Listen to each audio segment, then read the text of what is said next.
of conservative politics, hides luxuriant oases of alternative ideas, and is the home of many creative people. This is the place and time for the start of a new movement, the Beat Generation. Despite the predominance of the so-called traditional way of thinking, beneath the surface of San Francisco, the Beats began to attract more and more followers, and shortly after they made their way to us, the grandfather of the movement, John Kerouac. My grandfather was a true inspiration and the spokesman of this movement. When he was alive, he told me about his burning wish of when he was younger to move from St. Louis to California. He was a free spirit and very determined man. In fact, once he confessed to me that he was able to enter in Columbia University in New York City, but he had a fight with his coach and he had to quit. Jean-Louis Le Bris Kerouac, the youngest of a French-Canadian family, made his writing debut with the romance The Town and the City in 1950, under the name Jack Kerouac. In 1958, Kerouac writes the book The Underground, regarding his involvement with the Black Girl in 1953, which he finished in 3 days. Yes, I have read some of his books, and he really is deserving of the recognition he gets. He was a very bold author who expressed through his writing his discontentment with the society in the late 50s. With a spontaneous language, he managed to touch upon the topics of romanticism, exaltation of nature, use of drugs, and the social conditions of the middle class. Actually, my granddad would write for days at a time, especially when he was under drug effects. One of my favorite books of his is The Dharma Bums, that he wrote in an attempt to establish affinity with Buddhism. He tells us the story of a man who metaphorically represents Kerouac and his friend who go on an escalation in order to find spiritual achievement. Even though he was very passionate for what he did, he was also very shy and became apprehensive when On the Road became successful. On the Road became Kerouac's masterpiece, published in 1957. Its content revolved around jazz, drugs, and poetry, and it was a novel with a key, in which fictional characters represent real-life people. In this case, the protagonist represented the other two starters of the Beat Generation, Ginsberg and Burroughs. Allen Ginsberg is also one of the most respected and acclaimed personalities during this time, due to his literary contributions, which focus on political issues.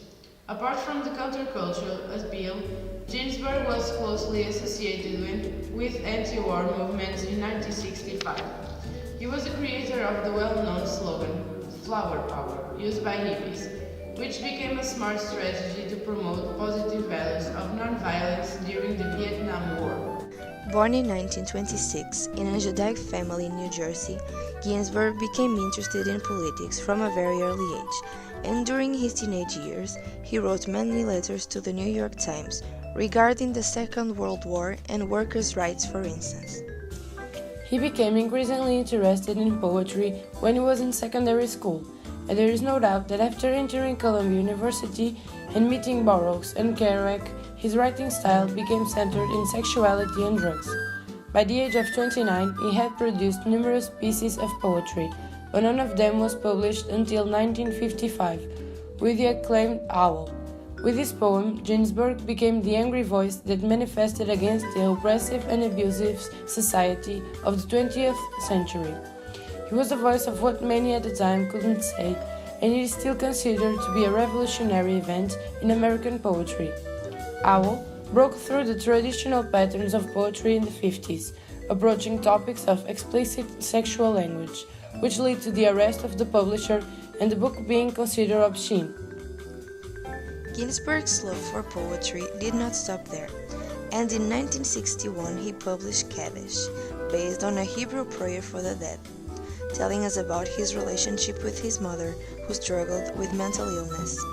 Ginsberg himself later became psychologically unstable, finding spiritual stability in drugs. Allen Ginsberg became friends with Timothy Leary, a remarkable psychologist and neuroscientist in the 60s, who taught in Harvard University. Both became friends and believed in the therapeutic and spiritual benefits of LSD, and even participated in the Human Being event in 1967, which took place in San Francisco, revolving around the introduction of his psychedelic drug. Over 20,000 people showed up, and it played a major role in the hippie community, as well as it raised awareness towards personal empowerment, communal living, ecological issues, and higher consciousness. Another master behind the introduction of the startling and non-traditional account of the drug culture was William Burroughs. Apart from the resounding success of Junkie, I still remember reading Naked Lunch back in the 60s when it was first published. The book was extremely controversial, exploring topics of sadomasochism, metamorphosis, and written in such a satirical language. Moreover, the book was extremely thought-provoking, and I truly believe that was the main factor which grabbed my attention and made me keen on the Beats and their beliefs. Also, I find it quite astonishing how Burroughs connected his love for music with his passion for literature, which came to life when he released an album in 1965, Call Me Burroughs, featuring lines from Naked Lunch and other books. Burroughs graduated from Harvard University, where he studied English literature, in 1936. And 4 years later he traveled to New York City, where he met the two other fathers of the movement, Kerouac and Ginsberg. And in fact, he published a collab book with Kerouac a decade later named And the Hippos Were Boiled in Their Tanks. What also made me interested in William's writing was his cut-up technique inspired in the author Brian Gysin. The cut-up technique allowed freedom of thought to the reader and broke through conventional linear modes by rearranging random lines of text to form new sentences. I believe that his writing reflected who he was in real life. He was very free-spirited and lived for the life's simple pleasures. For instance, Burroughs got married firstly to Will Skepper, but soon, after traveling to New York City, he started developing feelings for Joan Vollmann, who became his wife in 1945. Interestingly, he was very open about his attraction to men, and it has been reported that he and Ginsberg were lovers, being homosexuality another controversial topic at the time. The ascension and introduction of strong drugs such as heroin and LSD became a big part in Burroughs' life, as he recurrently consumed them to the point of addiction, as the other fellow Beats. Unfortunately, life became dark for him when in 1951 he shot his wife Joan accidentally while playing a drunken game.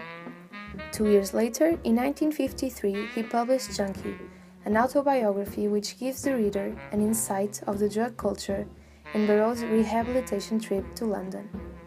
Although he was cured of his addiction, unfortunately, his only son Billy Burroughs Jr. passed away due to drug abuse in 1981.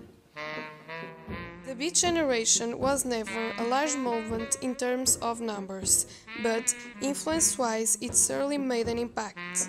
The years after the Second World War faced a post-war economic boom, since the walls, arms and military industry turned into factory producing household goods.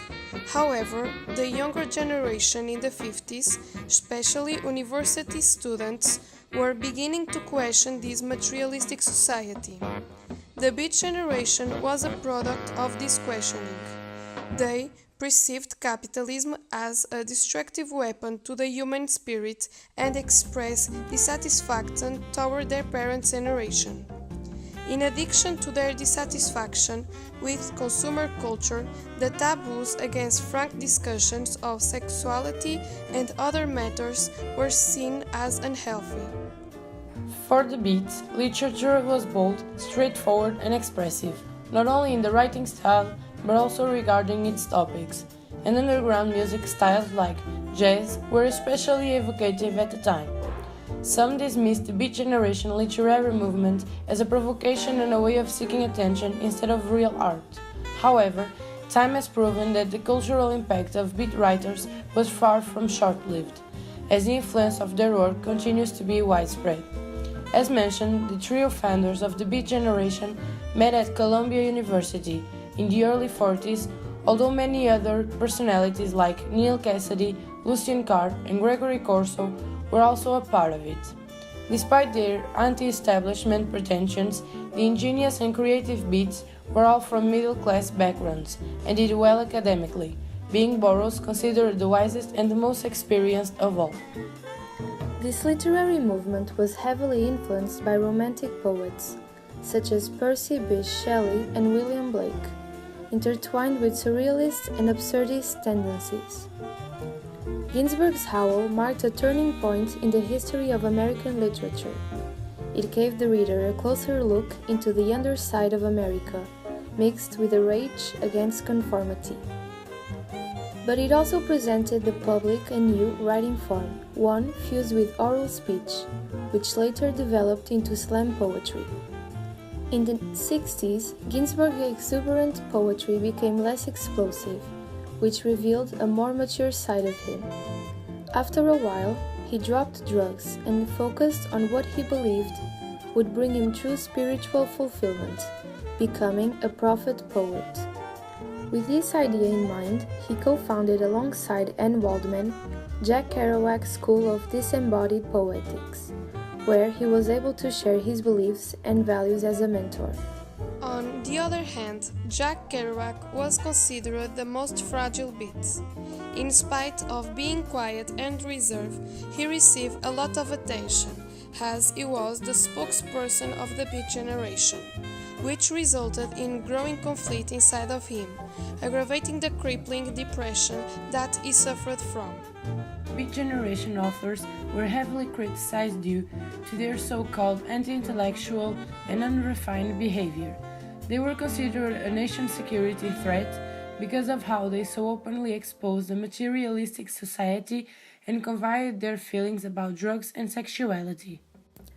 Probably due to the backlash, the Beat generation didn't remain under the spotlight for a long time, but it surely made a lasting impact on the structure of modern American society. Ginsberg's Howl broadened the concept of what was acceptable in terms of literature, and other writers called attention to ecological issues, which before the 50s weren't discussed on a large scale. Furthermore, modern poetry underwent a relaxation of structure and style, which allowed anyone to express themselves however they wanted to. As the Beats began to disappear, the Beatniks emerged, who, despite having a similar name, were very different. The Beatniks, associated with the hippie movement, represented superficial aspects of the Beats and did not quite follow their ideology. They seemed to lack intellectual depth and knowledge, being the ones who rebelled against the system, but those who didn't have a great understanding of real social issues. Interestingly, the term beat was coined by Jack Kerouac, and it represented those who were felt beaten down and walked over by the spiritual emptiness of the consumer society. To conclude, the Beat generation was an artistic outpouring of non-traditional free expression which surely made its impact on the society of the time, and undoubtedly influenced today's life.